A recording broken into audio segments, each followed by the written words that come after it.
Oke, assalamualaikum warahmatullahi wabarakatuh. Jumpa lagi dengan saya Teddy dan Pradana dalam mata kuliah Gizi dan Kesehatan Kerja. Oke, baik untuk hari ini kita akan coba membahas tentang perencanaan menu makanan pada pelaksanaan penyelenggaraan makanan di tempat kerja.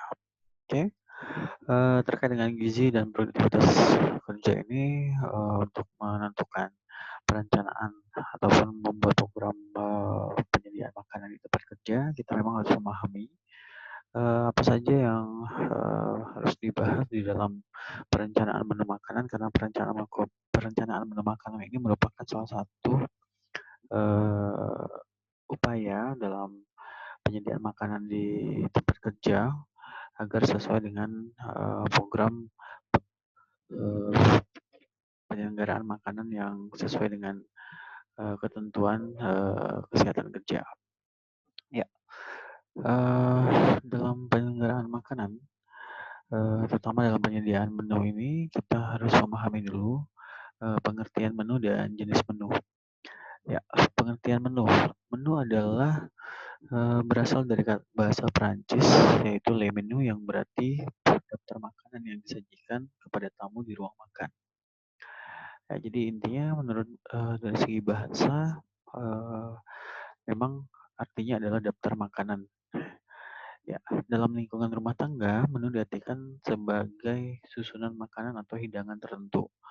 Nah, menu adalah pedoman bagi yang menyiapkan makanan atau hidangan, bahkan merupakan penuntun bagi mereka yang menikmati hidangan tersebut dibuat. Nah, ini menurut Manuntun tahun 2015. Standar menu disusun secara periodik 6 bulan sekali, yang siklus menunya adalah 10 hari, lebih menu berisi 31 ya. Standar menu tersebut berpedoman pada pola menu seimbang.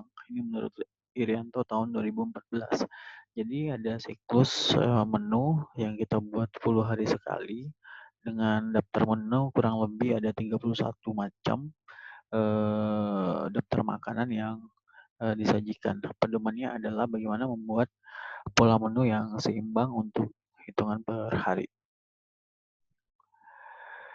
Ya, selanjutnya setelah kita memahami definisi dari menu, kita harus memahami juga bagaimana klasifikasi menu makanan. Nah, dalam klasifikasi menu makanan, yang pertama menu makan pagi atau brunch menu. Brunch menu makanan siang, hidangan yang disajikan pada pagi dan makanan siang. Biasanya brunch menu makan siang dihidangkan antara pukul 10 hingga pukul 11. Brunch menu ini disediakan bagi seseorang yang tidak sempat makan pagi. Adapun hidangan yang disajikan pada brunch menu antara lain sandwich lengkap ya, berisi roti, telur, keju dan seterusnya. Nah, untuk brunch menu ini sendiri digunakan memang untuk mereka yang tidak sempat sarapan pagi. Nah, selanjutnya klasifikasi menu makan siang. Nah, untuk klasifikasi menu makan siang ini atau lunch menu makan siang biasanya dihidangkan antara pukul 12 hingga jam 2 siang atau jam 14. Seperti pada hidangan makan pagi, hidangan makan siang merupakan makanan seimbang yang mengandung semua unsur gizi yang diperlukan oleh tubuh. Nah, kalau tadi antara jam 10 sampai jam 11, kalau ini antara jam 12 sampai jam 2 siang. Nah, selanjutnya menu makanan selingan atau tea atau tea time. Makanan selingan dihidangkan pengiring minum teh atau kopi di antara waktu-waktu makan. Nah, makan selingan juga berguna sebagai pemberi kalori di antara dua waktu makan. Makan selingan dapat dihidangkan antara pagi hari antara jam 10 hingga jam 11, kemudian sore antara jam 4 sampai jam 5 sore. Nah, setelah menu selingan, kemudian menu makan malam atau dinner. Ini dihidangkan antara jam 18 atau jam 6 hingga jam 9 malam. Makan malam ini merupakan makan yang penting bagi keluarga. Nah, perlu diusahakan agar makanan lebih bervariasi, mengandung gizi yang dihidangkan dan menarik ya, karena ini makanan untuk malam hari. Sangat disarankan untuk tidak terlalu banyak mengkonsumsi karbohidrat, terutama pada malam hari. Selanjutnya menu makanan tengah malam. Nah, ini super menu.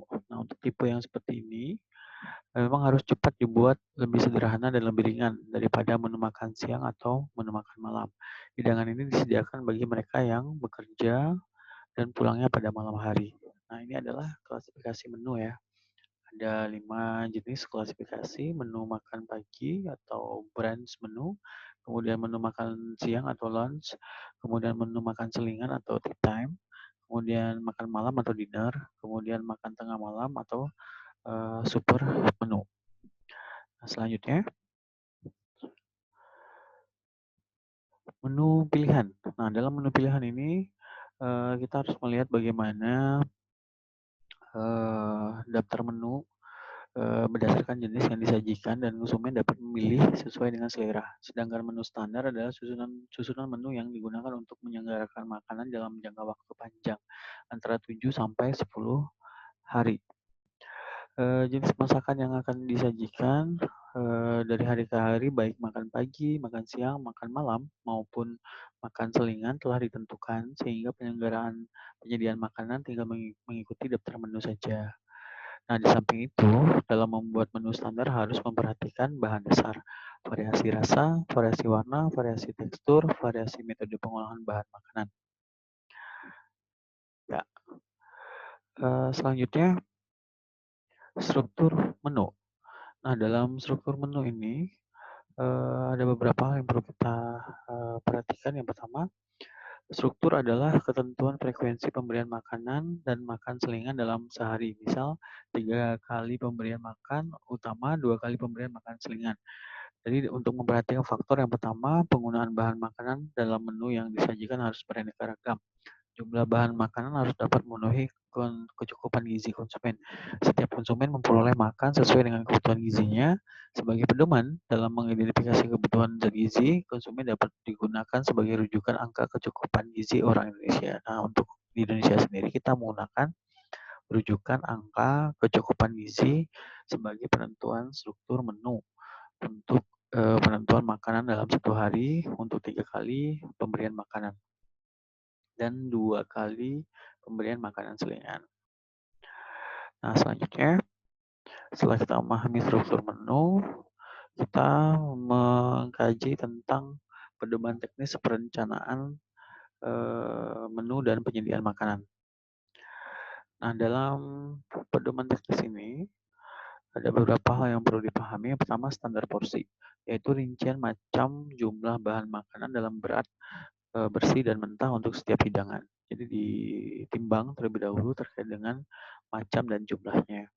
Kemudian standar resep ini tentang komposisi atau racikan bahan makanan dan bumbu yang dipakai serta cara pengolahan setiap resep dengan menggunakan alat pengolahan dan suhu yang tepat.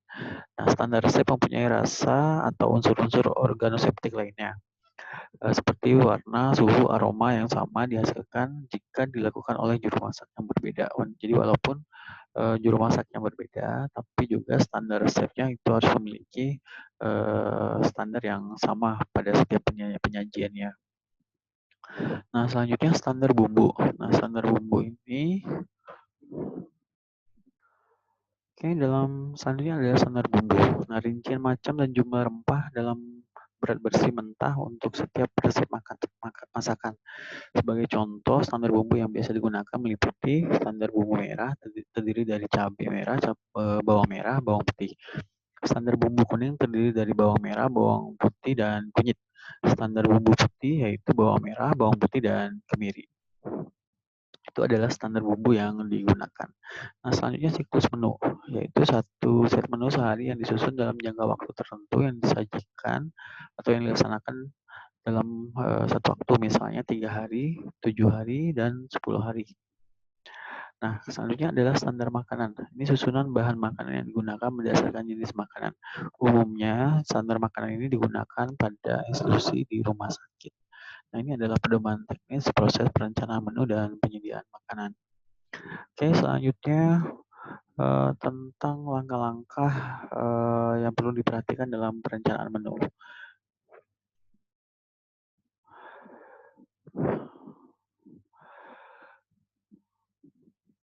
Yang pertama adalah menetapkan macam menu atau standar menu, menu pilihan dan kombinasi.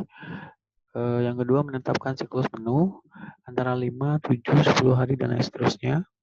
Dan kurun waktu penggunaan untuk 6 bulan atau 1 tahun. Nah, siklus menu cuma hitungan saja buat beberapa hari. Yang ketiga, membuat pola menu. Nah, dalam membuat pola menu ditetapkan frekuensi macam hidangan, jenis bahan yang digunakan, susunan hidangan yang direncanakan untuk setiap waktu selama satu siklus menu. Membuat pola menu dapat mempermudah mengendalikan penggunaan bahan makanan yang mengacu pada gizi seimbang. Yang keempat, membuat matriks menu. Dalam matriks menu digunakan penggunaan bahan pangan sesuai dengan karbohidrat, sumber protein, hewani dan nabati, buah-buahan, sayuran, serta makanan selingan. Dan frekuensi penggunaan bahan makanan sesuai dengan siklus yang ditetapkan. Selanjutnya, menetapkan besar porsi. Ini berkaitan dengan kandungan gizi yang telah disusun. Penilaian menu dan revisi menu evaluasi berdasarkan feedback dari perwakilan divisi lain, tenaga kesehatan lain, atau dari pasien atau konsumen kita. Nah, ini adalah langkah-langkah yang perlu diperhatikan dalam perencanaan menu. Jadi ada 6 langkah utama dalam perencanaan menu kita. Oke, kemudian bagaimana evaluasi terhadap menu? Nah, evaluasi terhadap menu beberapa hal yang perlu diperhatikan. Yang pertama adalah proses secara terus-menerus dilakukan untuk mereview membandingkan sebelum menu makan digunakan atau setelah menu makan tersebut digunakan atau disajikan dengan standar yang ada. Jadi merupakan proses review untuk membandingkan sebelum dan setelah menu tersebut digunakan dengan standar yang telah ditentukan sebelumnya tadi. Nah, evaluasi menu sebagai salah satu langkah untuk meningkatkan tingkat kepuasan konsumen terhadap menu yang disajikan. Namun masih banyak penyelenggara makanan yang belum memperhatikan aspek kepuasan dan hanya memandang penting keuntungan semata. Nah, evaluasi menu dapat dilihat berdasarkan kualitas dan kuantitas menu yang ada dalam satu penyelenggaraan makanan. Jadi perlu dilakukan terus-menerus untuk mereview, membandingkan, tidak hanya memandang aspek keuntungan saja, tapi merupakan untuk sebagai dasar untuk meningkatkan tingkat kepuasan konsumen terhadap menu yang disajikan ya, baik berdasarkan secara kualitas maupun secara kuantitas atau jumlahnya.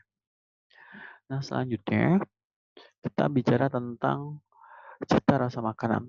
Nah, terkait dengan cita rasa makanan ini kadang juga menentukan keberhasilan sebuah program penyelenggaraan makanan. Dalam cita rasa makanan ini ada beberapa hal yang harus diperhatikan.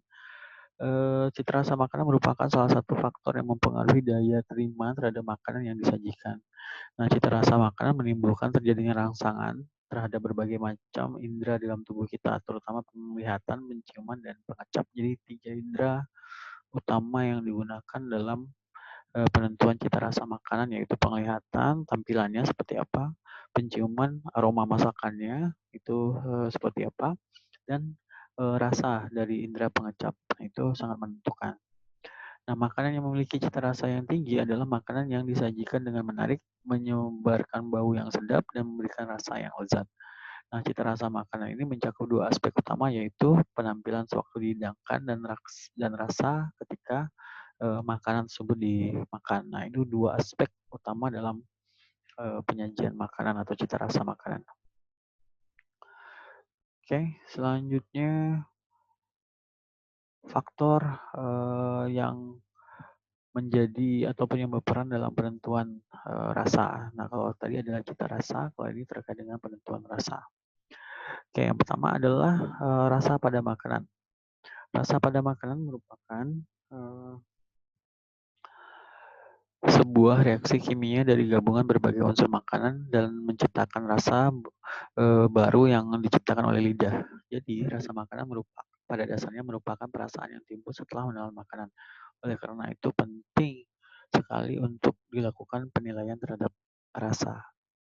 Nah, kemudian faktor yang kedua adalah faktor aroma.